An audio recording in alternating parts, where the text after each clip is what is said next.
झाड़ियों में से छुप के आए और उन्होंने कब्रों को हथौड़े से तोड़ा, पैर मार करके तोड़ा और उसमें केमिकल डाल करके जो उसके ऊपर चादरें पॉलीथीन होती हैं उसमें आग लगाई। यहाँ 493 साल से उर्स होता आया है इस दरगाह पर। इससे ये साबित होता है कि ये दरगाह 500 साल पहले से है और उसी दौर से ये कब्रिस्तान है। उसकी पहचान एक कब्र पे लगे हुए पत्थर से भी होती है और इसलिए हम इसको यहाँ कब्रिस्तान में इस्तेमाल करते आए हैं। ये आज का नहीं है, ये सदियों से कब्रिस्तान है। कब्रिस्तान हमेशा से है, इसकी पूरी वेरिफिकेशन करके इसको कब्रिस्तान बदस्तूर जारी रखा जाए।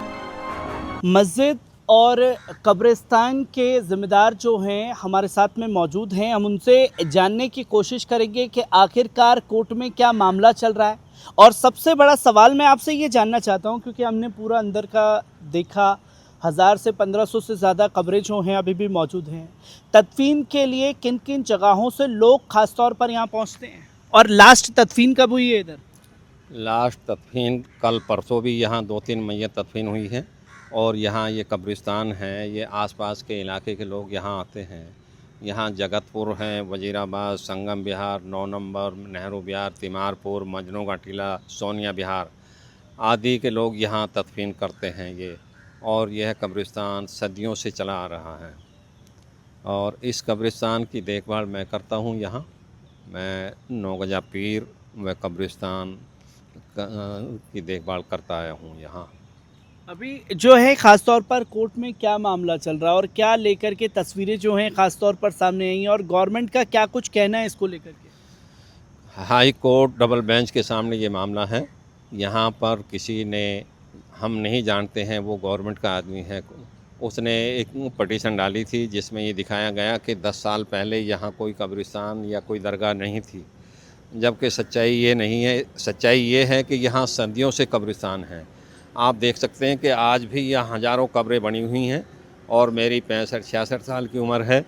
मैं तकरीबन यहाँ 55-60 साल से मैं देखता आया हूँ। मेरे परिवार के लोग, मेरे ख़ानदान के लोग, मेरे रिश्तेदार और आसपास के लोग यहाँ दफन होते आए हैं और ये सदियों पहले ये मुग़लों के टाइम का कब्रिस्तान है। लोग यहाँ जानते हैं, जो लोग पहले से हैं, अंग्रेज़ आए थे उससे भी पहले का कब्रिस्तान है ये। क्योंकि एक कब्र जो है वहाँ हमने ख़ास तौर पर देखी जो मुग़लों के टाइम के तदफीन है, कुछ पता है कि किनकी है, कुछ पता लग पाया हो? देखिए, वो मेरी याददाश्त से पहले की है, मुझे नहीं मालूम है, लेकिन जाहिर बात है कि उस कब्र के ऊपर जो पत्थर लगा हुआ है वो पत्थर कभी मुग़लों के टाइम पे लगाया जाता था, तो उस टाइम के जो लोग रहे होंगे उन्होंने उस पत्थर को लगा करके वो कब्र बनाई थी।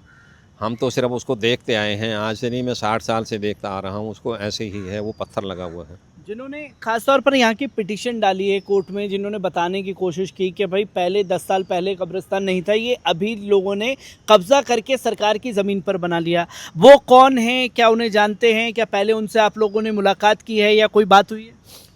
देखिए, 2025 में 11 दिसंबर को कोर्ट से एक ऑर्डर पास होता है। उस ऑर्डर में ये बताया गया कि 10 साल पहले तक यहाँ ना कोई कब्रिस्तान था, ना कोई दरगाह थी और इन लोगों ने, यहाँ के लोकल लोगों ने इस सरकारी ज़मीन पे कब्ज़ा करके कब्रिस्तान बना लिया है, दरगाह बना लिए।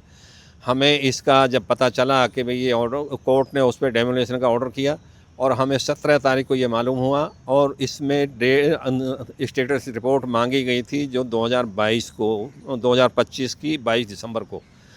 हमने 22 दिसंबर 2025 को अपने वकील के साथ पेश होकर के कोर्ट को बताया कि ये कब्रिस्तान है, आज से नहीं है, बहुत पहले से है। कुछ हमने डॉक्यूमेंट्स दिखाए तो कोर्ट ने हमारी बात को मानते हुए, देखते हुए, उन्होंने इस पे ऑर्डर पर रोक लगाई कि भाई यहाँ तो कब्रिस्तान है, ये तो कब्रें बनी हुई हैं और उस पर डीडीए को डायरेक्शन दी गई कि आप इसकी फेंसिंग कराएं ताकि इस जगह को आगे विस्तार न दिया जा सके और ये ज़मीन को सेफ रखा जाए। अगली डेट पर इसका फैसला होगा। अभी 23 मई 2026 को हाई कोर्ट ने एक ऑर्डर दिया है, उसमें इस मामले को रिलीजियस कमेटी के पास भेज दिया गया है कि ओपिनियन के लिए कि ये बताया जाए क्या ये कब्रिस्तान है, था या रहेगा, क्या है, इसके बारे में बताया जाए। मैंने एक चीज़ और, कुछ महीने पहले एक सोशल मीडिया पर वीडियो भी वायरल हुआ था जहां कुछ शरारती तत्वों ने पेट्रोल डाल करके कब्रों को आग लगाई थी, तोड़फोड़ की थी। ये पिटीशन जब डाली गई उससे पहले की है या उसके बाद में डाली गई है, ये पहलू को समझने की ज़रूरत है। क्या पूरा मामला है, इसको जो आप बता पाए। ये पटिशन पहले से डली हुई थी और जिन लोगों ने कब्रों के साथ में तोड़-फोड़ की और आग लगाई, बेरुमती की, वो लोग बाद में आए। 2 फरवरी को उन्होंने आकर के यहाँ तोड़-फोड़ की। वो अपने आप को गौरक्षा दल के सदस्य बताते थे। उन्होंने पीछे से झाड़ियों में से छुप के आए और उन्होंने कब्रों को हथौड़े से तोड़ा, पैर मार करके तोड़ा और उसमें केमिकल डाल करके जो उसके ऊपर चादरें, पॉलीथीन होती हैं, उसमें आग लगाई, जिसको देख करके लोगों में बड़ा आक्रोश हुआ और उन्होंने उसको तोड़-फोड़ करके वीडियो भी वायरल की। उससे लोगों में बड़ा आक्रोश पैदा हुआ और हमने आकर के जब यहाँ देखा तो पुलिस को बुलाया। पुलिस ने आकर के हमें आश्वासन दिया कि जिसने भी ये घटना घटाई है, हम इनके खिलाफ़ कड़ी से कड़ी कार्रवाई करेंगे। और पुलिस ने हमारी बात को मानते हुए हमसे उसकी तहरीर ली और तहरीर लेकर के उस पे एफआईआर दर्ज हुई, जो आज भी उसमें से 2 मुलजिम जेल में बंद हैं। एक जुवेनाइल है और एक आकाश शर्मा के नाम से है, जो अभी भी कोर्ट में है, जेल में है और उन्होंने 2 बार बेल लगा चुके हैं, बेल खारिज हो चुकी है उनकी। 2 आदमी अभी बाहर हैं उसमें, वो पकड़े नहीं गए हैं। वो पकड़े नहीं गए हैं। हम सरकार से ये मांग करते हैं कि उनको भी पकड़ के उनकी जगह पहुंचाया जाए। क्या क्या मांग है सरकार से आप लोगों की इस चीज़ को लेकर के? सरकार से हम चाहते हैं कि जो भी उनके खिलाफ़ कानूनी कार्रवाई बनती है सख्त से सख्त वो की जाए। और ये कब्रिस्तान हमेशा से है, इसकी पूरी वेरिफिकेशन करके इसको कब्रिस्तान बदस्तूर जारी रखा जाए। हमारी रेखा गुप्ता जी से, चूँकि उनके पास ये मामला अब आया हुआ है, जो कमेटी है उसकी धार्मिक कमेटी दिल्ली सरकार की, उसके पास ये मामला आया हुआ है और इसमें हम नहीं, जो पुराने गैर मुस्लिम हैं वो भी इस बात को जानते हैं कि ये कब्रिस्तान हमेशा से है।